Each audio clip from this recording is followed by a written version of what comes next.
It looks like this may be the last of Ryan Garcia that we will ever see. I'm just kidding. It seems like a 2-year suspension, but obviously that's gonna seem like a while for those of you that find Ryan Garcia entertaining. I think he's a good fighter. I think that for the sport, he's made a lot of big fights happen, but at the same time, ultimately, we can't allow or condone the cheating in the sport of boxing. And whether or not he did it, it was a positive test. The New York Athletic Commission seems like they're going to suspend him for 2 years. 2 years is a while, but ultimately that's like 3 fights that he probably would have fought, so it could be worse.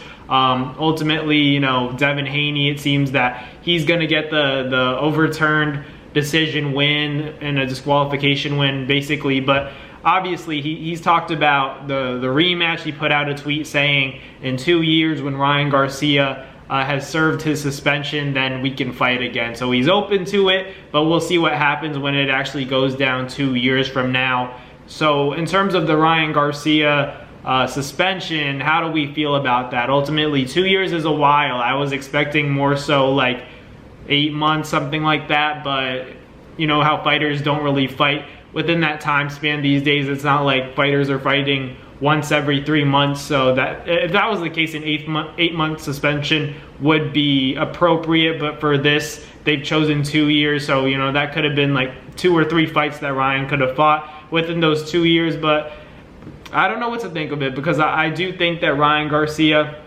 as much as I'm on the side of the victim in the case where Devin Haney, I think Devin Haney, he's going to be back. The Sandor Martin seems like it may not happen. Who knows what's going to happen with that? They had the purse bid, and Top Rank was the only one willing to make it happen. So that just goes to show that for Devin, if he wants to continue making good money, he might have to take those riskier fights.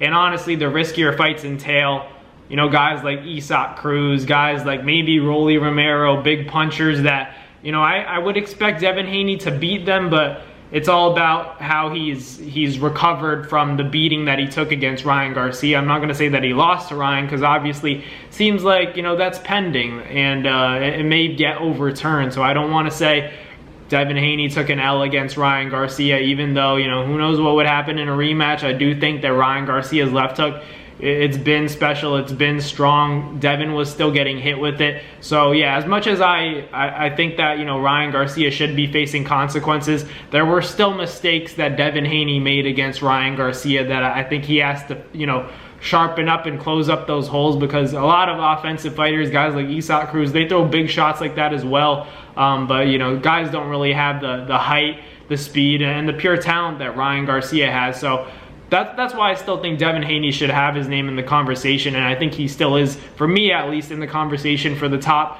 140 pounders. I think he may move up to 147, because seeing him at that weigh-in, he did look drained, and I think that played a role in the fight. But ultimately, he doesn't have the power to compete with a lot of 47 pounders, and he could probably outbox a lot of 47 pounders. It's just like, I don't know how I would feel about him moving up to 47. I think I like him more so at 40. Maybe he can make adjustments to make that cut a little bit easier on his body, but from that last performance, I wouldn't like to see him going up in weight, period. Even against a boxer, I think he should stay at 140, fight a guy like Sandor Martin, a guy that, or Jack Catterall, Josh Taylor, a guy that can box, but doesn't have too much power to the point where it's a big concern for Devin, because he did go through something that's like very foreign to him, and he dealt with it all in one night. So you can't imagine what he's going through, not only physically but psychologically as well. Devin took a beating, no matter what, Austrian or not, he took a big beating. So I'm curious to see how he comes back from that. I hope he recovered well, and he's talking about the fact that he's ready to get back into the mix, but I think against a big puncher it would be a bad idea. I think he should stay more so to that boxing kind of style. If in terms of his opponent, I would prefer him to, if he's gonna fight a big name, fight Shakur, make that big fight happen. But against a guy like Tank Teo, it's a tough fight for Devin, in my opinion. I think Tank might even go up to 140 for Devin, but not for a guy like Ryan.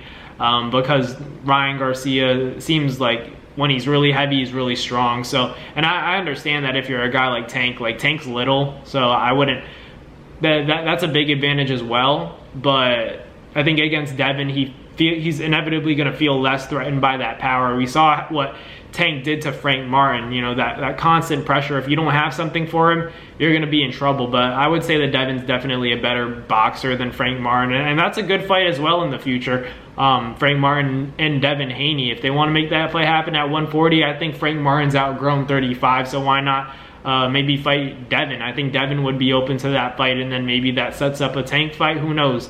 But yeah, as of now, I don't like the extreme, you know, or immediate possibility of Devin getting in there with a big puncher. It's just, I think it's too early from what he's gone through with that Ryan Garcia fight. Took a lot of punishment in that fight, and wrongfully so because of the Austrian test. But yeah, I don't know how I feel about Ryan. I feel like it's just a weird area where part of me is like, yeah, he deserves that for testing positive for Austrian, but at the same time, like, what if he didn't intentionally mean it? You know, you got to play both sides. But I think that he'll be back, and when he comes back, he's still going to have a big fan base. You know, 2 years is a long time in terms of your career. You could make 3 big fights happen within 2 years in the sport of boxing, but even 4, but I think Ryan would probably fight 2 or 3. Because he's such a star, it takes more time to make those fights happen. But I think when he comes back, it'll be like a real spectacle. It'll be like Conor McGregor when he turned, you know, for those UFC fans, when he returned against Cowboy Cerrone. Like, they await these superstars. You know, when they come back, I don't think they forget. So I think people would be excited to see Ryan, but I think he could like miss out on, he's gonna miss out definitely on a lot of progress that he could have made, and a lot of, in terms of, you know, getting a title, if he actually cares about that. But I honestly don't think he cares about it. I think those big fights will still be there for Ryan Garcia, the likes of Teofimo Lopez, Devin Haney, maybe even Rolly Romero. Like, there are a lot of marketable fights, maybe not the best opposition in the world. I don't know if we'll ever see Ryan Garcia versus Shakur Stevenson, because Ryan Garcia is significantly bigger and heavier. So I think realistically, Ryan Garcia would probably come back against guys like Teo, come back against guys like Rolly. They'd have to be pretty big. Maybe Devin Haney at 147, if Devin's willing to take that fight, like he said. But, you know, time changes things. So 2 years down the line, who knows if Devin will still even be interested in the Ryan Garcia fight by then. Maybe he's already redeemed himself. Maybe he's pulled off some big wins. He's going to have to fight guys like Teo and Tank eventually. So for Devin, if he can pull off those wins, he may not even have to go back to the Ryan Garcia fight. Or maybe by then, he'll be in a place where he's improved so much. Maybe he's got more power, feeling more comfortable at 47. And this is me being optimistic, of course.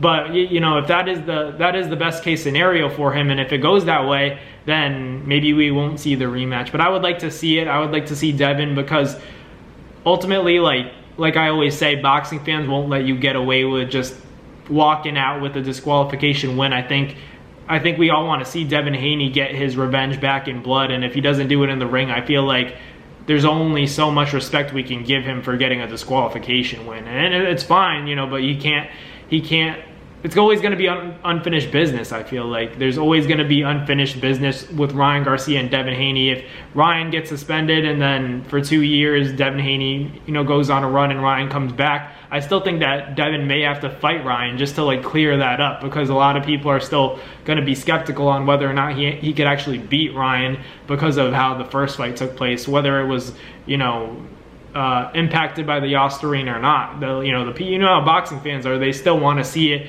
actually done. We have to see it actually take place. The same thing with Tank. We think he's going to beat Shakur. We think he's going to beat Lomachenko, but he has to actually do it. You know, we can't just say that Tank beats Loma, Tank beats Shakur. We need to see him get in the ring and do it. And I favor him against any 35 or 40 pounder. I think his best competition is probably Shakur and Teo at 40, but for 135, I think Shakur is the most difficult fight, but I would rather, as a fan, I'd rather see Lomachenko fight Tank. I think it's a more exciting and entertaining fight, a fight that I would expect Lomachenko to put up, you know, a good fight and pose a lot of problems. Maybe it's a close decision, but I still see Tank stopping him. I just see, for the first time in Lomachenko's career, I see him getting stopped by Tank. Tank's just like, he's a different breed. I think he gets Loma to run into something, and that would probably be wraps on Lomachenko's career. But hey, at least he'd get paid a lot, you know what I'm saying? But let me know in the comments what you guys think about Ryan Garcia's